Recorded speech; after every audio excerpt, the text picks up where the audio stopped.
যখন কিডনি ঠিক মতো এই বর্জ্য পদার্থগুলোকে বের করতে না পারে তখন ক্রিয়েটিনের মাত্রা বেড়ে যায়। ক্রিয়েটিনকে নর্মাল রাখতে মানুষের একটা দৈনন্দিন চলাফেরা, তার খাবার দাবার, এগুলোর উপর মেনটেন করতে হবে। অ্যাসিডিটির পরিমাণ যদি বেশি হলে ক্রিয়েটিনের পরিমাণ বেশি হয়ে যায়, সুতরাং সেক্ষেত্রে টক একদম বেশি।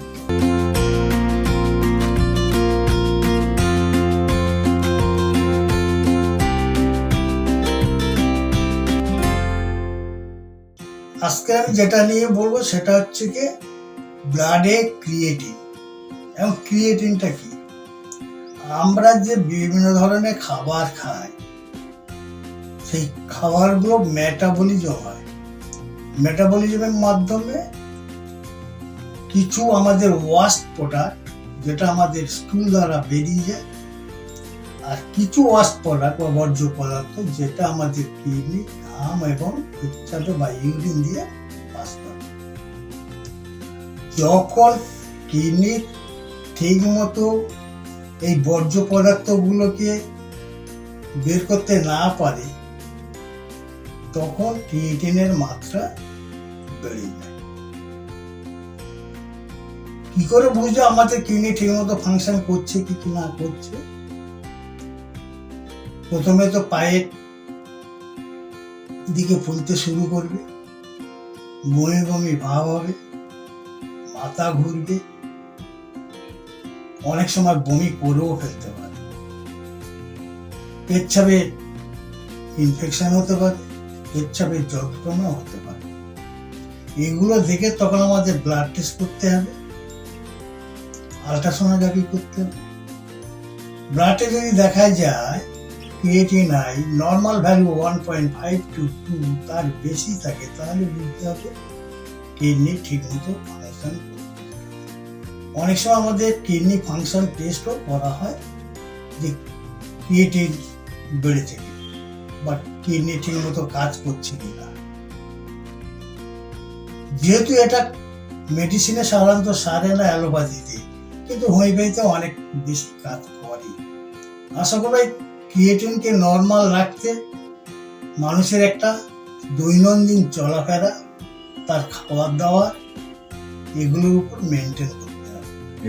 সাধারণত 45 এর পর থেকে এই প্রবলেমগুলো মানুষের মধ্যে দেখা যায়। সেই সময় একটু সচেতন হতে হবে। এই ক্রিয়েটিনকে নর্মাল রাখতে হলে তো আমাদের প্রথম কাজ হবে আমাদের দৈনন্দিন ব্রিথিং এক্সারসাইজ করা। এই ব্রিথিং এক্সারসাইজ করলে অনেক সময় ক্রিয়েটিনকে কন্ট্রোলে রাখা যায়। দ্বিতীয় হলো অ্যালকালাইন স্যালাইন খাওয়া বা অ্যালকালাইন সঙ্গে খাবার খাওয়া। যদি অ্যালকালাইন খাবার না পাওয়া যায় তাহলে 1.5 লিটার জলে 2 চামচ সোডিয়াম বাইকার্বনেট দিয়ে সেটাকে 2 ঘন্টা অন্তর অন্তর করে দিনে 6 বার খেতে হবে। তাহলে আমাদের অ্যালকালাইনের পরিমাণটা বাড়বে, কিডনি ফাংশন ভালো হবে এবং কিডনি তার বর্জ্য পদার্থগুলোকে বের করে দেবে। দ্বিতীয় হচ্ছে যেসব খাবারের মধ্যে অ্যালকাইন আছে সেই খাবারগুলো আমাদের খেতে হবে। যেমন তার মধ্যে আছে শসা, আপেল। এই খাবারটা অনেক সময় আমাদের ক্রিয়েটিনকে নর্মাল রাখতে সাহায্য করে। বাদরুকি যেমন নর্মাল খাবে, কিন্তু ক্রিয়েটিনকে নর্মাল করতে গেলে আপেল বা শসা এই জাতীয় ফলগুলোকে খেতে হবে। খুব বেশি প্রোটিনযুক্ত খাবার খাওয়া নিষিদ্ধ। প্রোটিন খেতে হবে শরীরে যেটুকু দরকার, কারণ এই প্রোটিন মেটাবলিজমের যে রেস্ট প্রোডাক্টটা থাকে, যেটা কিডনি বর্জ্য পদার্থ হিসাবে বের করতে পারে না, তার জন্য রক্তে ক্রিয়েটিনের পরিমাণটা বেড়ে যায়। কোনো রকম নেশা চলবে না, সিগারেট তো নয়, এমনকি মদও নয়, সফট ড্রিঙ্কও চলবে না। কারণ যেগুলো অ্যাসিডিটি বেশি হবে বা যার মধ্যে অ্যাসিডিটির পরিমাণটা বেশি থাকবে তখন ক্রিয়েটিন বেড়ে যাবে। সুতরাং কোল্ড ড্রিঙ্ক বা সফট ড্রিঙ্ক হোক হার্ড ড্রিঙ্কস এগুলো একদম নিষিদ্ধ। বিশেষ করে টক একদম চলবে না। অ্যাসিডিটির পরিমাণ যদি বেশি হলে ক্রিয়েটিনের পরিমাণ বেশি হয়ে যায়, সুতরাং সেক্ষেত্রে টক একদম নিষিদ্ধ। ডায়ালিসিসের মেইনলি যেটা হয় তার মধ্যে কিন্তু বাইকার্বনেট দেওয়া হয়। যেহেতু বাইকার্বনেট কম হয়ে যায়, সেই জন্যে ডায়ালিসিস করার সময় বাইকার্বনেট মাস্ট দিতে হয়। যদি সেরকম না হয় তাহলে প্রথম 10 দিন নর্মাল জলের সঙ্গে সোডিবাইকার মিশিয়ে 6 ঘন্টার মধ্যে খেতে হবে, 2 ঘন্টা অন্তর করে 6 বার খেতে হবে।